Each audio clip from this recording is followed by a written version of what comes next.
How are you doing, guys? And welcome back to another episode of The Check-In, brought to you by the Wild Faith Podcast. This is actually going to be the last check-in for the year.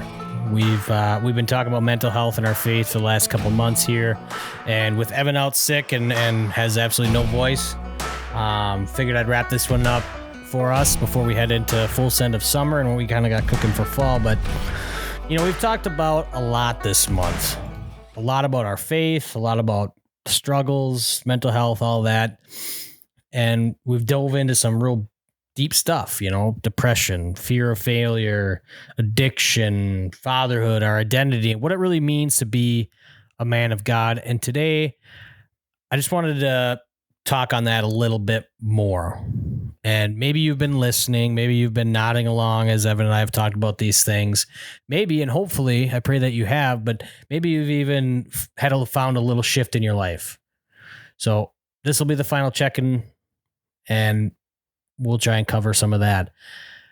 If you've been walking through hell, I want to just say it plainly. You're not weak, you're human. Jesus sweat blood. David cried himself to sleep, and Elijah begged God to take his life. This is stuff that's in the Bible, and yet the world tells a man to just man up and shove it down. But the truth is, stuffing it down doesn't make it go away. It just makes it grow more, and more in the deep and then in the dark. This month, we've talked about the things that we usually run away from, the pain, the silence, the lies we believe that no one's watching. But I want you to know you're not the only one carrying the weight. You're not the only one who feels like he's pretending to be okay. And most importantly, God is not far from your pain. He's not disappointed in your weakness because he will meet you in it. And let me remind you of what a real man of God looks like. Not just the Instagram version, but the blood and spirit version. We're going to talk about this more in depth on Wednesday with the full pod, but a man of conviction, a man who stands for truth. It's a man of compassion, a man who loves deeply. It's a man of courage, a man who walks through the fire, not because he's fearless, but because he knows that he has God in his corner.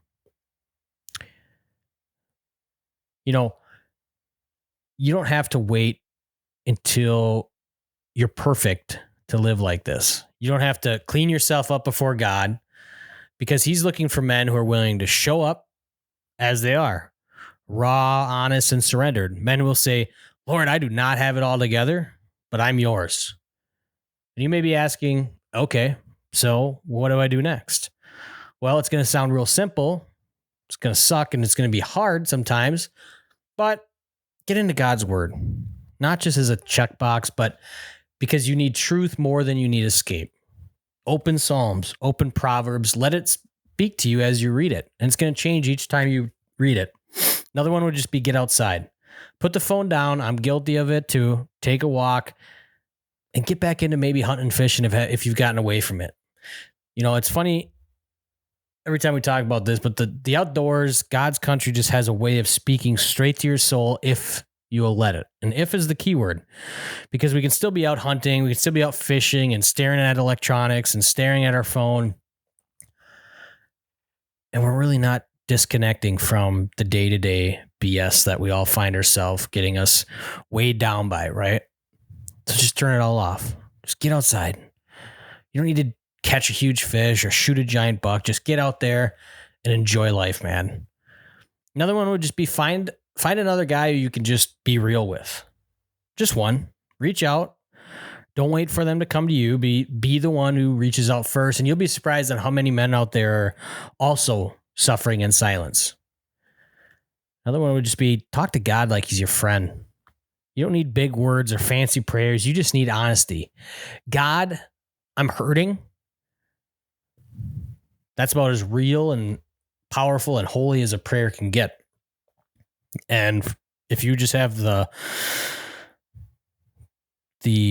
ability to just get to that point in your life and reach out in that type of manner and be holy and openly truthful with God, the rest is going to be easy. Those three little words can be really, really effing hard to get yourself to say honestly, right?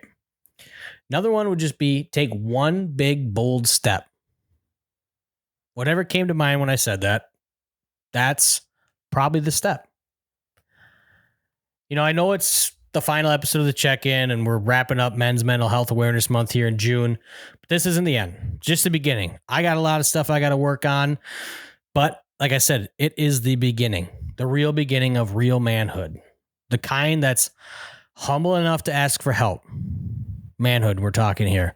The kind that stands for something greater than themselves that's eternal. Or faith. The kind that leads families, protects the weak, and refuses to fake it anymore. So I know usually in these check-ins and in some of these other podcasts, I'm usually asking Evan these tough, hard questions sometimes. So I'll just ask anyone listen to this one.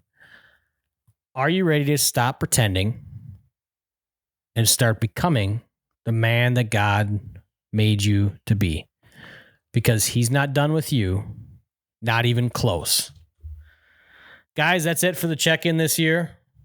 We are definitely going to be bringing this back next year, but we're going to roll into some crazy fun stuff. Hopefully we got planned, not hopefully, that we do have planned here this summer, and then it's going to be full send into fall, which is going to be absolutely crazy, fast and furious.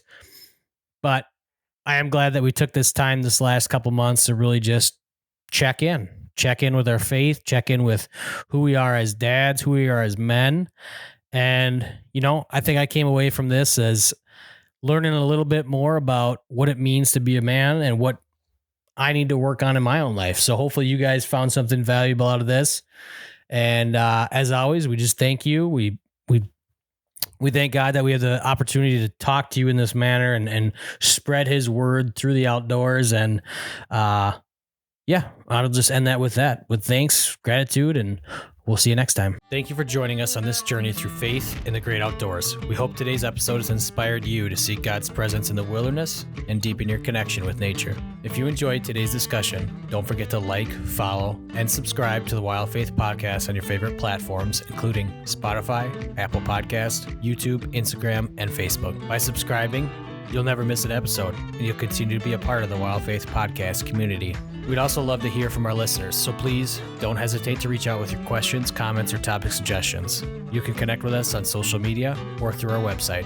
Your feedback is important to us and helps us improve and tailor our content to better serve you. And always remember, the great outdoors isn't just a playground for hunting and fishing. It's a sanctuary for finding solace and spiritual renewal. As you gear up for that next adventure, I pray you find God's presence in the crackling of a campfire, the thrill of reeling in your catch, or the quiet solitude found in nature. Until next time, thank you for listening to the Wild Faith Podcast. Take care, and God bless.